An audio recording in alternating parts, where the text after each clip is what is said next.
Good evening, everyone. I'm David Elwood, and I'm Dean here of the Kennedy School, and I don't need to tell you you're in for quite a treat.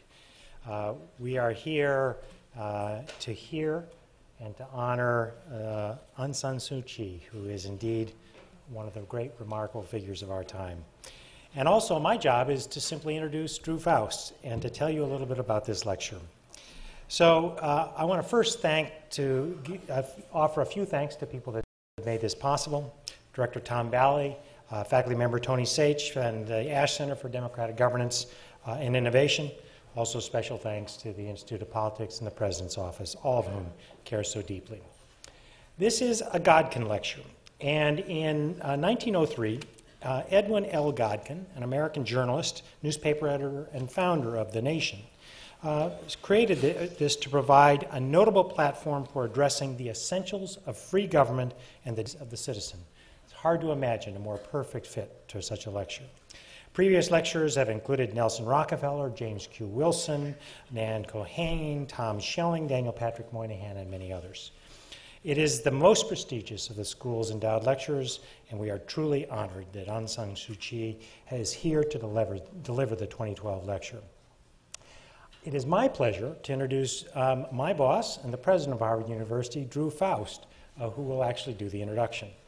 Now, Drew Faust is the 28th president and the Lincoln Professor of History in Harvard's Faculty of Arts and Sciences.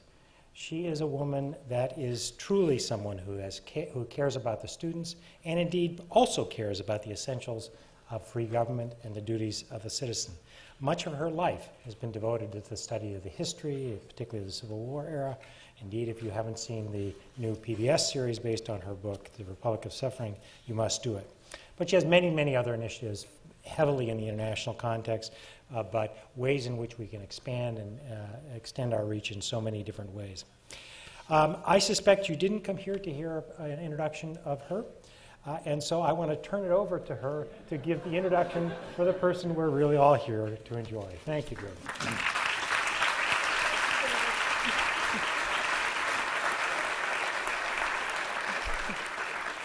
Thank you, David. It is such an honor to be here tonight to introduce our distinguished guest and this year's Godkin lecturer. Nearly a quarter century has passed since Aung San Suu Kyi returned to her native country to comfort her ailing mother. It was a homecoming that would profoundly alter the course of her life. In the midst of upheaval and unrest, she made an unflagging appeal for democracy and human rights, an appeal that roused the support of her countrymen and ultimately attracted the attention of the whole world. At the time, Daw Suu spoke of her decision as a kind of duty, an inheritance of the legacy of her father, Aung San, who had worked tirelessly to enable a nation's independence until his assassination in 1947. Daw Suu recalled thinking, "This is not a time when anyone who cares can stay out." With her supporters, she formed the National League for Democracy in 1988 and became its first general secretary. Within a year, she was denied the opportunity to stand for election and placed under house arrest. From that day, in 1989, Daw Suu has maintained a serene tenacity that continues to be a defining feature of her leadership. Despite imprisonment and intimidation, confinement and surveillance, she has stood always for nonviolent opposition, for unity in the face of adversity, for lasting freedom from, in her own words, the enervating miasma of fear. In 1991, she was awarded the Nobel Peace Prize. 19 years later, she was released from house arrest.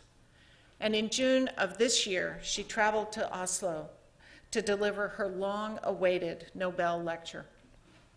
Speaking of the isolation and oppression of her people, she observed that, and I quote her, "War is not the only arena where peace is done to death.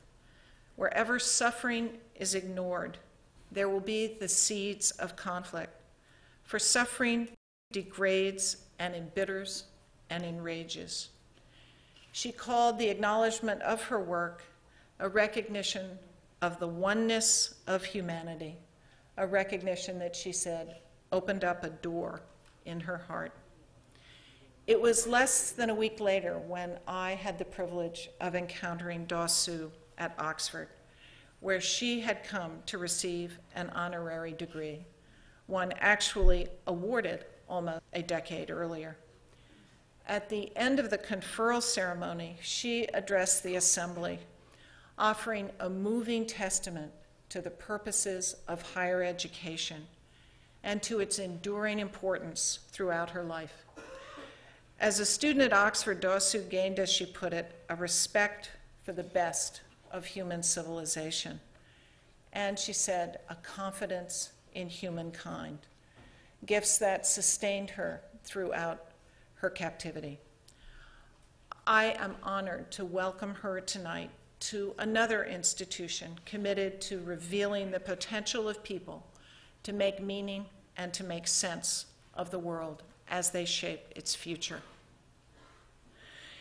I am honored to welcome Daw Suu joining us as a free woman and to thank her for her devotion to the ideals that mean so much to all of us.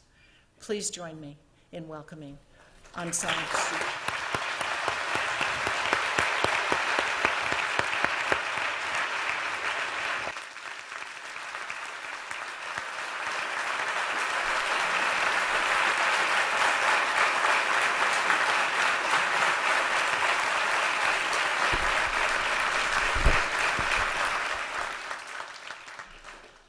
Thank you very much for a very warm welcome.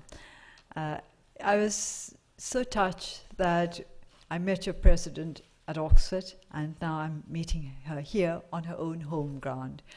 Not because I'm meeting her here, but because I'm meeting her in another university. It shows that the greatest educational institutions of the world have links with one another.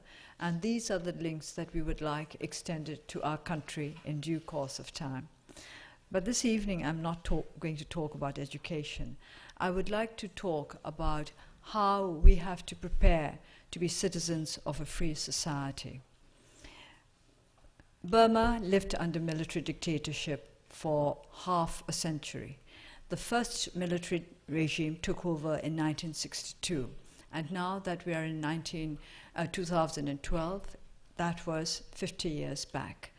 Change has started coming to Burma, but we have not yet seen the fruits of this change. We have started out on the road of democratization. And as we go along this road, we have to prepare our people to be citizens of a free society. So many questions are now asked about what the government is doing, what its intentions are, why it is doing what it is doing. But not enough questions are asked about what the citizens are doing and what we are doing to prepare the citizens to live, our citizens, to live in a free society. When you have lived under dictatorship for a long time, you do not know what it is like to live in a free society. People to this day are still afraid. There are still people who will not visit their relatives who have been engaged in political activities. To this day, in spite of the fact that reform is supposed to have started. So, how do we prepare our people to become responsible citizens in a free society? The best way to be a truly responsible citizen in a free society is to act as though you were already a free citizen in a free society. You have to take that brave step. You cannot wait for everything to be done for you. That is the first sign of somebody who lives in a free society, that he or she takes responsibility for his or her own actions, for his or her own choices. And this we have had to teach our people in a very practical way. When we decided to contest the by-elections in April, we went out campaigning throughout the constituencies where there were vacant seats. Now, we took out a very simple message to our people. There were going to be elections, and in the elections, they would have the right to vote. And it was important that they should exercise that right, which is also their duty. If they did not exercise that right, which is also their duty, they would have no reason for complaining if things did not turn out the way they wished things to turn out. So we explained this very simply. I put it in a very simple way. On the day of the elections, you will be the equal of the president himself. He has one vote, you have one vote. So you use it. You use it to choose the candidate that you think will be best for your constituency, for your community. And this is a choice that you must make after giving due thought to why you would prefer to vote for one candidate rather than another. This would seem very simple to people who have lived all their lives in a democracy. You would question, do you have to tell people that? Yes, you have to, because many people in Burma were afraid even to think of going to the polls and voting for the candidate for the party of their choice. Way back in 1990, we had a general election in which my party took part, and we won 82% of the seats. The result, of course, was most of the leaders of my party were imprisoned, and the results of the election were never honored, and we were barely allowed to survive as a political party. We were allowed to survive in the sense that they did not declare us an unlawful organization. They did not deregister our party. In Burma, you have to register to be a political party. You have to register with the Elections Commission. So, because we went through this very difficult time, people became afraid of being seen to be in contact with our party. And since we were the only viable political party in Burma for over 20 years, many of our citizens began to see contact with a political party as dangerous, as inviting trouble. You might even end up in prison. Of course, this is how they saw it, because so many of the members of our party, the active members of our party, did end up in prison. So we had to tell them, you will not be imprisoned for going to the polls and voting for us or any other candidate of your choice. It will be secret voting. But there was so much distrust that there were many who believed that the authorities would know for which party they had voted. And if it was learned that they had not voted for the ruling party, the USDP that won the 2010 elections overwhelmingly, they thought they would be punished for this. So we had to work at this simply to make them understand that secret voting meant nobody would know for whom they had voted. And we had to teach our people how to vote, how to make sure that their votes would be valid, where to mark the votes, and how to do it. And the Elections Commission was very strict. There were some, in some constituencies, if your little tick went outside the box, then your vote was considered invalid. So we explained all this, the basics of a democratic practice. We had to explain this to our people. And we had to explain to them why it was important for each and every one of them to vote. In a very simple way, if you think that your vote is not important and your neighbor thinks the same thing, if all of you think, well, other people will be voting, one vote more or less will not make a difference, if enough people think in that way, the voter turnout will be very low, and you may not get the kind of candidate you want. So every person must assume responsibility for his or her decision to vote or not to vote. I will say that our campaign was a tremendous success. The voter turnout was around 70%, I think the highest we'd had in a long time.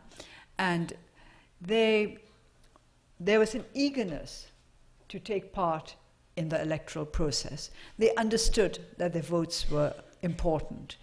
And I was extremely touched on the day of the elections when I went around my constituency to find some girls in tears because they had not been allowed to vote. Their name was not on the list. There were many weaknesses of that kind. I don't think all of these problems were deliberately created by the Elections Commission, although some thought otherwise. But I think it was just that they had not been able to get their act together. But those girls who had not been allowed to vote were very upset, and they said to me, "We are going to be outcasts."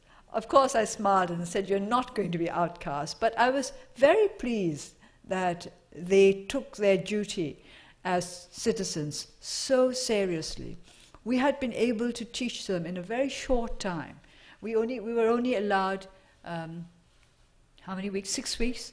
6 weeks to campaign for the by-elections. During these 6 weeks, they had learned the lesson very well that they had to take part in the voting process if they wished to be considered responsible citizens. So after they voted, and we won 43 of the 44 seats contested, we had to go on to the next stage. Now we were in a position to have freer contact with our people. Previously, it was very difficult for the NLD to operate at the village or town level because our activities were so limited by the authorities.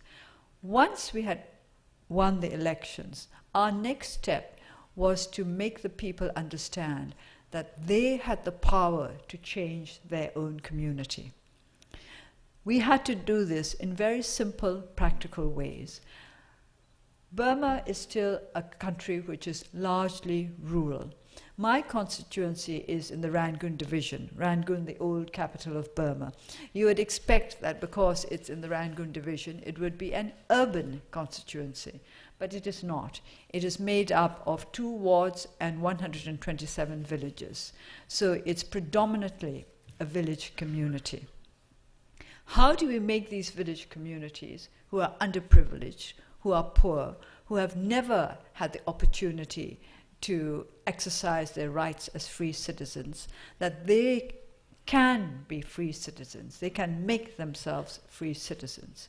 We have to take this step by step. What are the greatest needs of our villagers? Very simple: roads, water, electricity, education, healthcare, all the basics.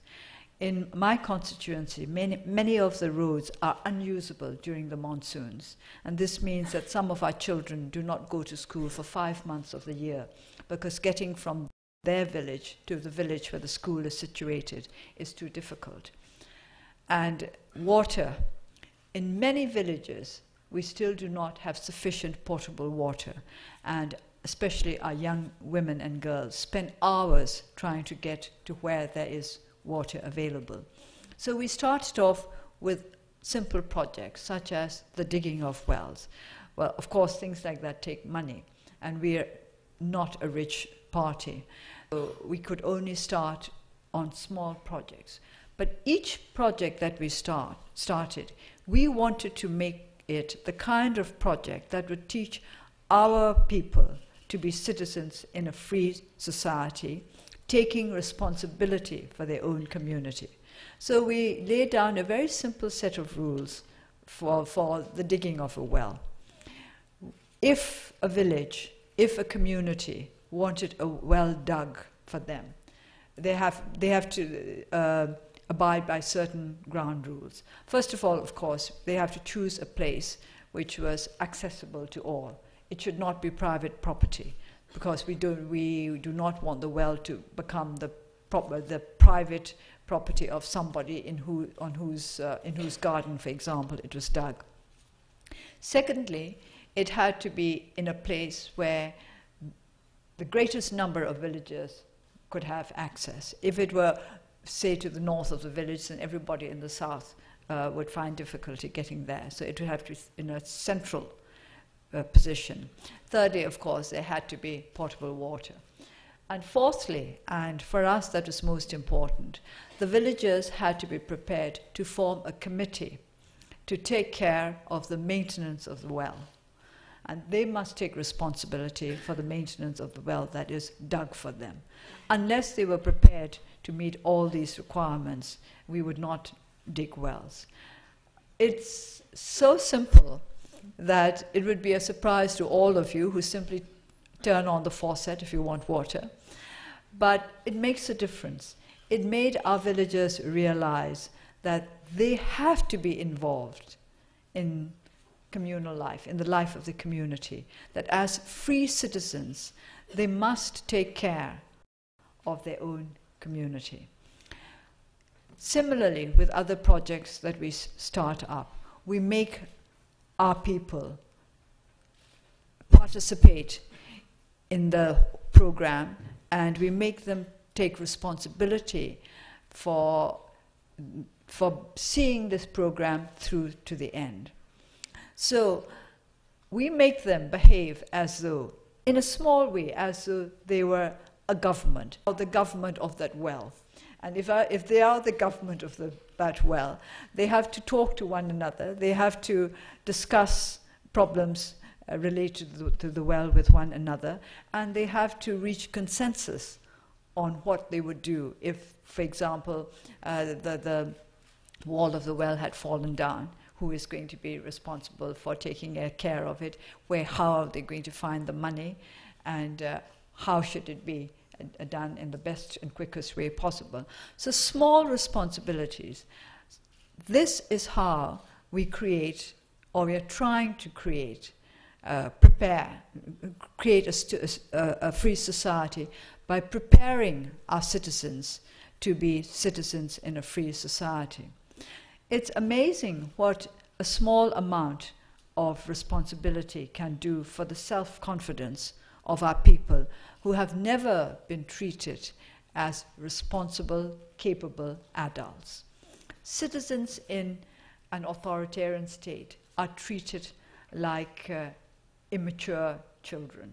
They're not treated like adults. They're treated like children. They are told what they have to do, and they are told that they are not mature enough to make the important decisions for themselves. So, to make their own decisions and to take responsibility for the results of those decisions, that is one of the first steps towards becoming a citizen in a free society. You take so much of this for granted. I wonder if you think that it's anything like your day-to-day lives. But yet, in some ways, it is. Every day, everybody wakes up and has to take responsibility for the day that is before them. Are you going to go to class, or are you going to give it a miss and go somewhere else? Are you going to the library, or are you going to stay in your room and read? Simple decisions, but you have the right to make it. You are free in this university to lead your life as you please. This is what very many students fail to recognize, how free they are, how they have been given freedom of choice on a daily basis, how they have been given the chance to shape their lives as they would like it to shape up. And we, in our country, we have just started out on the road towards shaping our country into the kind of nation that we want it to be. And that means that our people have to be the kind of people capable of deciding their own destiny. There are many, many ways in which we can help them in this process. Education is very important. I mention this particularly because this is an educational institution. Health is important. It's not enough to be well educated. You have to be healthy enough to make use of your education, not just for yourself, but for the community in which you live. We have this great advantage that we have come to the democratic scene late. And because we have come to this democratic scene late, we can learn from the mistakes of others. We have great admiration for the democracies of the West, but sometimes I wonder whether individuals in your countries are taking enough responsibility for the community in which they live. Our people, we would like to be responsible as well as free citizens.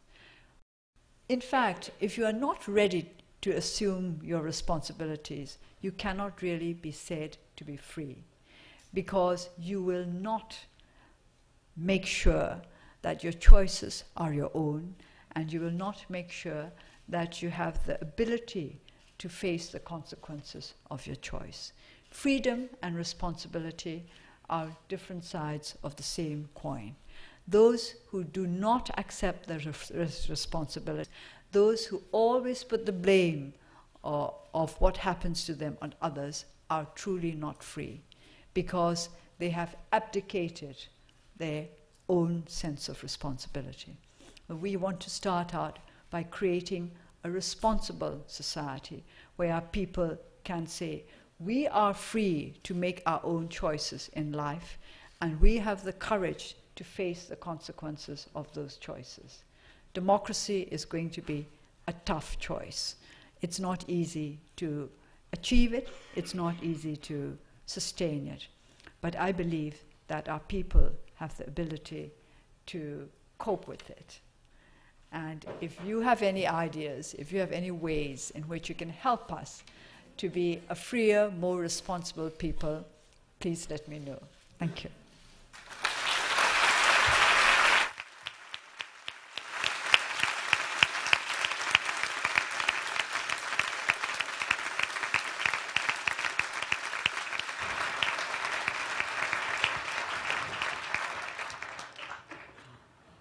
Thank you very much. And we now have time for questions.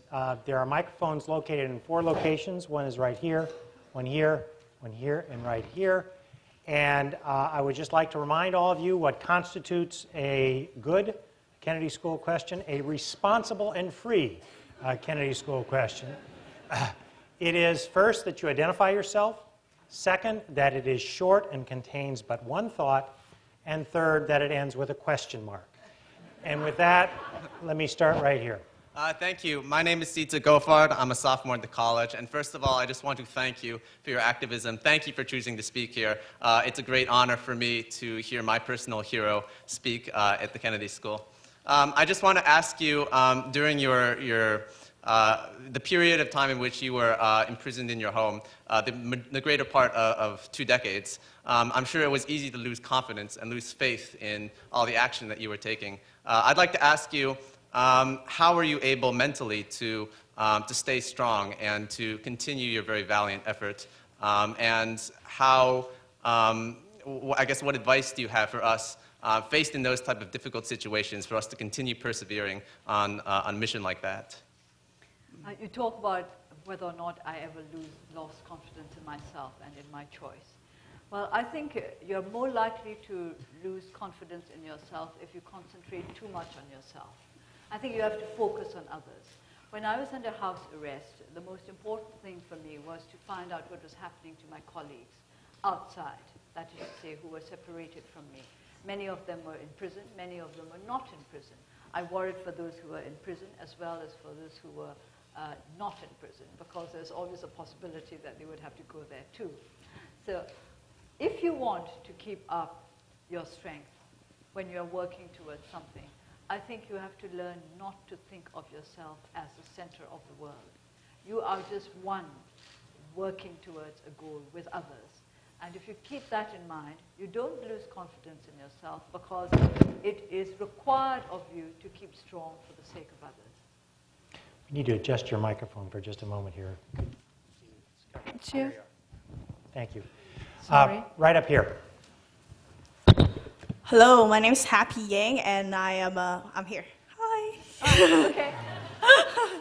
I'm a freshman at college, and So I grew up in China and moved to this U.S. 3 years ago. So I'm wondering what really make you and your people aspire to democracy, and how do your people respond to the involvement of U.S. when you guys try to democratize? Well, if you ask people why they want democracy in Burma, I think some of them will say, well, we don't really know much about democracy, but we do know that we do not like the military regime. And they are, well, this is true. They do not like to feel oppressed. They do not like the sense of unending fear. They feel that they can lead their own lives in peace and in security. Can we ask you to hold that? Thank you. We're just... Is it all right now? Yes. So, of course, when I was campaigning, I also had to teach them what democracy means. We use the same word in Burmese, except that we pronounce it democracy. So, and I have to explain that it means a government by the people, etc. Very simply, and government by the people through the representatives that they elect. That we were campaigning for the elections, so we explained it in this way. But basically, people wanted democracy because they were tired of living under a dictatorship. They were tired of being poor. They were tired of being afraid. That was basically why they wanted democracy. And with regard to how they feel about engagement with the United States, they like it. They see the United States as a champion of democracy, as the most powerful democracy in the world. And they also think, in a very practical way, that engagement with the United States could mean that we would be materially better off. Thank you. Dong San, my name is here. My name is Fwadi Pitsuwan, second-year student here from Thailand. Dong San, thank you so much for your inspirational speech and also being our inspiration to make a difference in this world. I have two questions for you.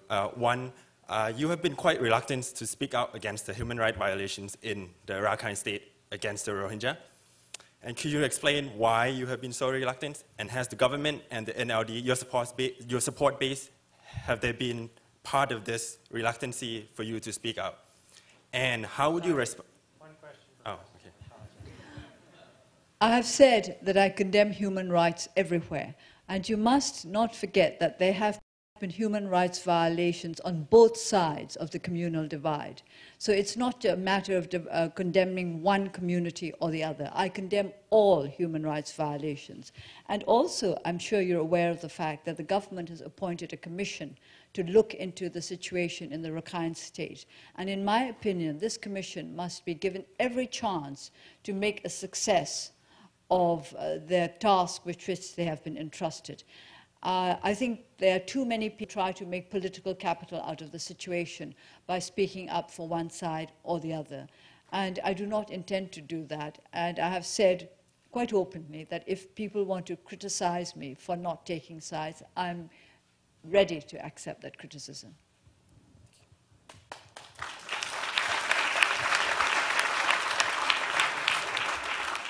My name is Hannah Riley Bowles. I'm on the faculty here at the Harvard Kennedy School. So for 7 or 8 years now, we have been teaching a case on you called Aung San Suu Kyi, icon of hope in Burma. But I've now heard you say many times that you don't want to be seen as an icon. And I would love if you would share with us how you envision your evolving leadership role now that you are also able to work from within the government. I think I said earlier at our meeting that I've always thought of myself as a politician. I've been very surprised when people make remarks like, well, she's been an icon for 20 years, now she must start learning about politics. What do they think I've been doing for the last 24 years?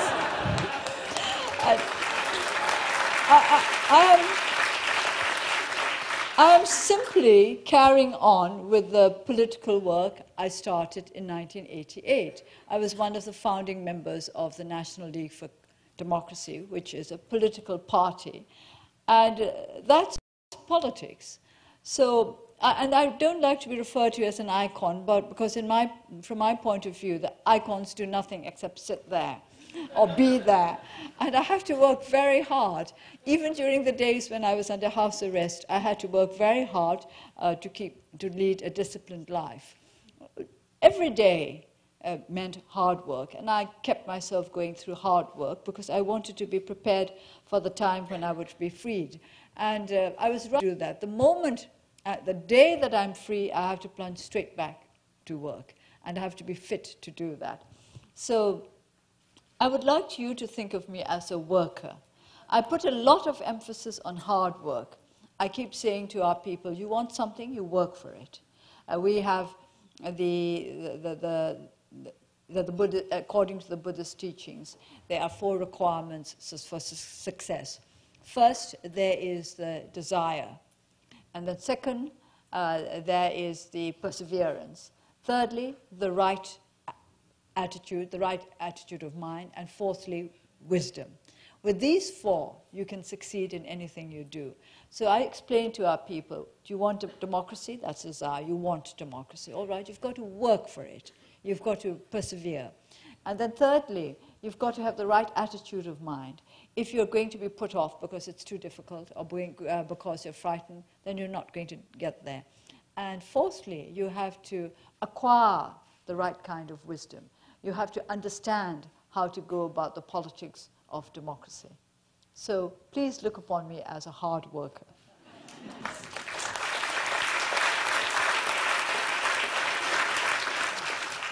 Ma'am, thank you so much for sharing your time with us. My name is Sarmat Palijo. I'm a Mason at the Kennedy School. I'm from Pakistan, and in Pakistan we have had many dictatorships and military rule, and we have faced them again and again. And every time we succeed, they come back. They keep coming back. But I'm very proud to say that you have been our hope. I mean, although you say you're not an icon, for us, you're more Pakistani than you realize when we are fighting those dictators. We have had Benazir Bhutto, but unfortunately she was murdered. And now we have someone like you. But who's your hope besides the people of Burma? For us, I want to know really, who's your hope when you are in that house arrest, when you are facing all the pressure? Who do you think of? I'm afraid I didn't think of just one person. I thought of many people. I thought of my closest colleagues. You have to think of other people, as I said earlier, if you want to keep going. And by the way, you said that I was more Pakistani than I realized. I'd like to say that when I went to Thailand, I found I was more Thai than I realized too. So it has been a wonderful discovery, the sense of oneness. And of course, I was helped by people from everywhere. I had a shortwave radio, so I could keep in contact with what was going on in the world. And whenever I heard of people in distant places speaking out for our cause, I was encouraged. I thought, they know about us, they care about us. And I also want you to think about something. I won't put it to you as a question because I don't think you'll be allowed to answer by the moderator. Why do you think Pakistan keeps falling back under dictatorship? This is something that I would like you to find the answer to and let us know, because certainly we would not like Burma to get into that same syndrome of out of dictatorship, in again, out of dictatorship, in again. So please give us your answers. Please send your answers. We'll exchange notes. Thank you. Good afternoon. My name is Sarah Fillet. I'm a freshman at the college. It's an honor to see you today. My question would be, what lessons do you think other countries attempting to democratize can learn from Burma and your particular work? But we're still in the process of learning from other countries. I've always said that because we're right behind everybody else, we can learn from their mistakes. And we are still learning. I think the lessons that you can learn from Burma, as from any other country that has made a successful transition from dictatorship to democracy, is the value of negotiation. I've made the point that in Burma we are very weak when it comes to negotiated compromise. We are culturally weak in this because there is a question of face. People who are in a superior position do not like to compromise with those whom they think of as their inferiors. They see it as giving in. They see it as a failure. This is part of our traditional makeup, our cultural makeup. We have to change this. We have to make people understand that a negotiated compromise is a very difficult thing to achieve, and they can take pride in it should they be able to achieve it. So this, I think, all those who want to make a successful a transition to a democratic society must learn. The value of negotiation, the value of intelligent compromise. Right up here. Hi, good evening. My name is Tiffany Lazo. Here, sorry. I'm from Puerto Rico, and I am a freshman in the college. And I just wanted to say thank you so much for being here. It's an honor. I'm in shock. I just wanted to ask you, how is it possible that you were able to mobilize and call attention to the Burmese cause and to the conflicts within Burma and become such a role model to the international community despite governments and nations being driven by economic concerns over humanitarian concerns generally? Well, actually, I don't know. I don't know how it is that so many people all over the world have taken such an interest in what we have been trying to do in Burma. In my recent travels in Europe, I was astonished by the people who came up to speak to me and to offer me words of sympathy and support, because they were people from countries where I would not have imagined there would be support for what we were doing in Burma. From the Middle East, from Africa, from China, from all over the world. It was amazing. I would not have been surprised about support from Western European democracies or the United States. But Africa and the Middle East, I had not even known that they knew about us there. So I don't really know the answer. How is it that people know so much about what has been going on in Burma? You should be telling me. You're very known in Puerto Rico, so thank you so much. Dosu, thank you so much for your work towards a democratic Burma, and thank you for gracing this side of the Pacific. My name is Kevin O'Donnell, by the way, I'm a freshman here. My question also deals with the conflict with the Rohingya. As you said, it can be very politicized. How do you think we could rise above the debate between two sides and start to integrate this minority into the Burmese democracy? I think you should look at both sides of the divide. When we talk about human rights violations, I think you must remember that a lot of these violations were committed by the authorities, not just against the Muslim population, but against the Buddhist population too. People forget that the Buddhists in the Rakhine are also very poor. They're poor, they also have been deprived of the civic rights. Of course, it's worse for the Muslims. But human rights violations are committed by the government, not now. They did in the past, but even now I think there are still human rights violations in the country, but perhaps for the time being not so much in the Rakhine because so much attention is focused on that area. Mm-hmm. So we have to learn to fight against human rights violations together. We have to work towards communal harmony. It's not going to be easy because these problems have existed for generations. You cannot change things overnight. And I believe in a practical approach. Through rule of law, we must give the people enough security to enable emotions to cool down. When people feel unsafe, when they feel endangered, you cannot expect them to calm down. They will be always in a state of preparedness for trouble, and that in itself leads to trouble.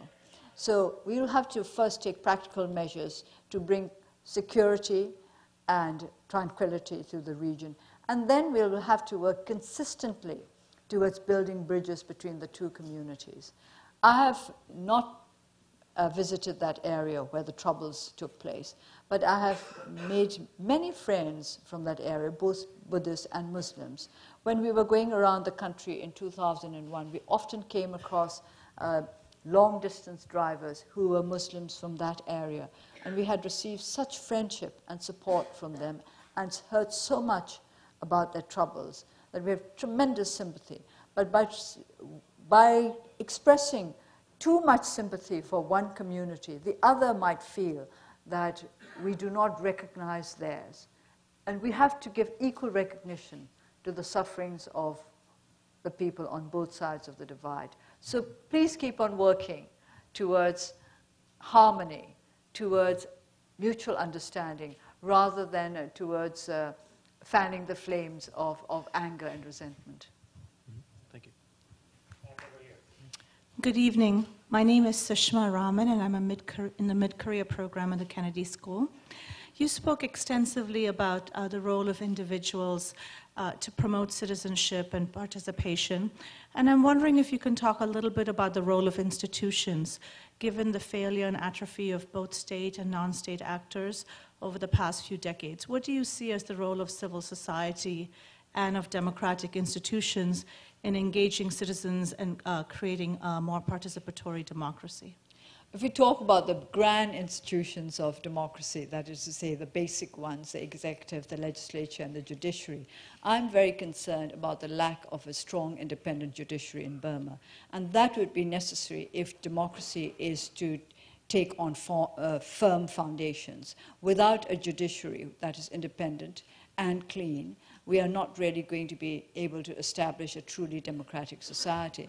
But when we talk about the civil society organization, civil society itself, I have to confess that these days I have been rather confused by the very easy use of the expression civil society organizations.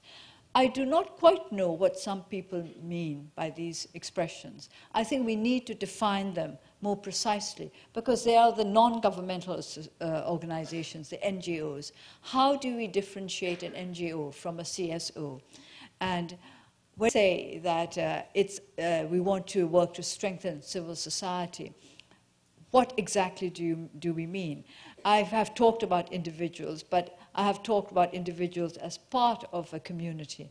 And I would consider the Committee for the Maintenance of a Well a civil society organization in its small way. And these are the small groups on which we can found village democracy. And well, as Hillary Clinton wrote, it takes a village, from a village to a town, and town to a province, province to a nation. So we do want to build up and strengthen civil society. But these days, I'm a little cautious about the use of the word CSO. It's used too loosely and too often. Hi, my name is Alex Jurgen. I'm a joint student between the Kennedy School and the Business School. Thank you very much. I'm honored to be able to see you speak. My question is, what is the situation with property rights in Burma, and how do you see property rights and sort of ownership playing a role in the development of democracy? Well, property rights and other rights are very important. We do not have rule of law in Burma yet. I do not think the majority of the people in Burma understand what rule of law means, even. But I happen to be the chair of the Rule of Law and Tranquility Committee of the legislature. So we have been working very hard at re-establishing rule of law in the country. It's no use having laws unless these laws are properly administered by an independent and clean judiciary. And we are trying to revive such a judiciary. Over the years of military dictatorship, courts have become very corrupt. When political activists were tried in the past, the judges were not allowed to decide whether or not they were guilty. It was the government, the military regime, which decided that. The judges would simply be told what sentence to pass. After years of such judicial proceedings, you cannot expect Burma to be safe under the rule of law. And property rights cannot yet be safeguarded. We've got to change the whole system. Next, right up here. Oh, hello, good evening. My name is Luis Capello. I am a Brazilian student here at the Kennedy School. And Brazil, the country I came from, had a 20-year dictatorship as well. And right now we're having a commission of truth to finally dig some of the things that happened on both sides of that period. So you think a commission of truth is a model expected to happen in Burma? You think it's functional, it is? And what do you think about the idea of the commission of truth? I do not think we should look upon a commission of truth as a necessary model for any community that is making a transition to democracy. Quite recently, I was discussing this question, this issue with Nobel Women's Initiative, and the Nobel Peace Prize winner from Liberia made this point that tribunals, commissions of truth, and so on are Western ideas imposed on other countries. And she thinks that there could be great danger in imposing such commissions. She said that in Liberia, the Commission of Truth became provided those who had committed atrocities with a chance to talk about what they had done with complete impunity. And she said that didn't help. People became embittered, resentful, disillusioned, and she was totally against the idea of truth commissions. So this is one opinion. Now, in Burma, there have been people who think that the generals should be tried before a tribunal, but I would not say that there are many voices calling for such tribunals. For my own part, personally, I am not keen on retribution. Even if we go for justice, we have to go for the kind of justice that Desmond Tutu refers to as restorative justice. I also have to admit that I am perhaps in a position not to feel vengeful against the military regime because they did not treat me badly. They simply placed me under house arrest. So you've got to remember that that does not mean I was treated badly. I was just not allowed out of the house. Whereas many of my colleagues who were kept in prison were treated very badly. So I cannot speak for everybody when I say that I do not want revenge, and I do not want to further increase the wounds of our nation. Hi, thank you so much for your remarks here tonight. It's an inspiration to hear you speak. My name is Elsa Kania, and I'm a sophomore at the college, and I'm asking this question on behalf of the JFK Junior Forum Committee at the Institute of Politics. And as you've discussed tonight, Burma is on the road to democracy and with a lot of positive changes underway. But I was hoping you could talk a bit more about what you think are the important foundations to make sure that these changes are institutionalized and sustained, and that Burma remains on this path. Thank you. Well, we've got to work at all the institutions almost at the same time. The executive has to become more democratic in its proceedings, the legislature, and of course the judiciary, we almost have to start from scratch. But education is very important. We have to educate our people to be members of a free society. What I was speaking about earlier was about practical measures that we can undertake right now in our constituencies. But the whole education system has to be geared towards the kind of society we wish to develop. So democracy and democratic values have to be embedded in our education system if we are to make our society a sound democracy. So education is the key in the long run. Great, we're going to only have time for about 2 more questions. မင်္ဂလာပါတော့လေကျမနာမည်နားလှိုင်ပါ I am a postdoctoral associate here at Harvard Medical School. So I was 4 years old when 1988 happened, and I lived in Burma until I was 17. So when I heard you speak about the role of citizens and being ready for democracy, and thinking back about the circumstances that our generation grew up in, I couldn't help but think that there are far too many young people in our generation who think that power is all about money, and violence is the answer to so many problems, and that there are also things like you should not question authority or others. So I'm interested in hearing what you think about how we might be able to reverse that kind of mentality, and whether there's things that the youth that are now abroad can participate in that process. Of course, youth everywhere these days are concerned about money because there is so much that money can buy. And people want so much. There's so much that all around them that they would want, that advertisements are aimed at getting money out of people. So that youth want money is nothing new. It's not just in Burma, it's everywhere else. I have been very, very encouraged by our young. I should have mentioned earlier that at the forefront of our campaign for the elections were young people. They were the ones who responded quickest and best to our appeal to be responsible, to use their right to vote and to exercise their responsibility at the same time. The young people learned so quickly, they became so politicized in such a very short time that I have great hopes for our country. They need to be educated. Too many of our people are so ill-educated that I have been emphasizing the need for non-formal education and for vocational training programs to make them capable of simply holding down the kind of jobs that they need in order to earn a living. So I have great hopes for young people in Burma. Now, those who have left Burma and gone abroad to study or to work, perhaps they are in a different situation. Perhaps they have more choices open to them, and it is up to them to decide whether or not they would like to go back to Burma to help our people there, or whether they would simply like to live their lives abroad, which they have a perfect right to do.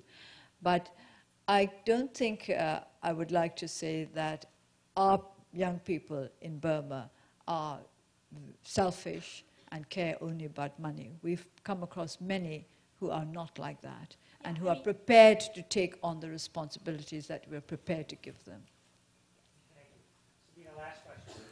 Hi, my name's Josh. I'm a student here at the Kennedy School, and we're all so honored to have you here at a time when you can visit and, frankly, return home at your own free will. And I want to ask you a question about a time when that was not the case. Of many times when that was not the case. In particular, in 1998, you had to make a very tough choice. And you said that, in your remarks, you said that democracy is a tough choice, and you obviously are someone who knows about tough choices. And I want to ask you how it felt in 1998 when you had to choose whether or not to leave, and you didn't because you probably wouldn't have been able to return home. I'm not going to presume that I know how that feels, having read about it on Wikipedia, so I want to ask you, like, did it make you feel weak or feel strong, or like, how did you feel? I never thought there was a choice. I never thought of leaving Burma, as I always thought that as long as there was one person in Burma who still believed in democracy, I had to stay with that person. So it was never a matter of choosing then. I had made the choice already. I made the choice in 1988. And after that, it was quite clear to me what subsequent choices would be. And I was, of course, greatly helped by the fact that my husband was very understanding. Thank you very much. So I want to thank you very much for your extraordinary...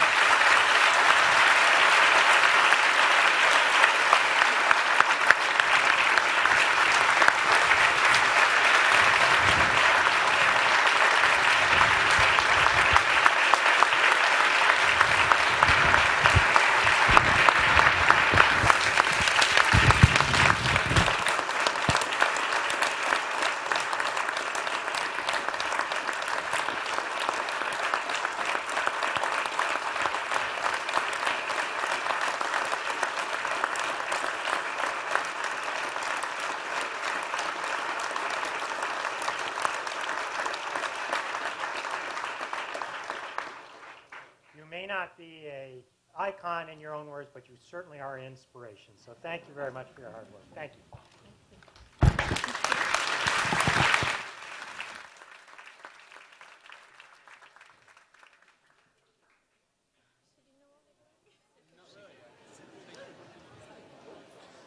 We thank you for joining us for tonight's forum and hope that you enjoyed it. At this time, we ask that you gather your personal belongings and please exit through the Park side exit of the auditorium to my right. That's the Park Street exit. Even if you have a ticket for the forum event beginning at 8 o'clock with the President of Argentina, we still ask that you exit and re-enter. Thank you.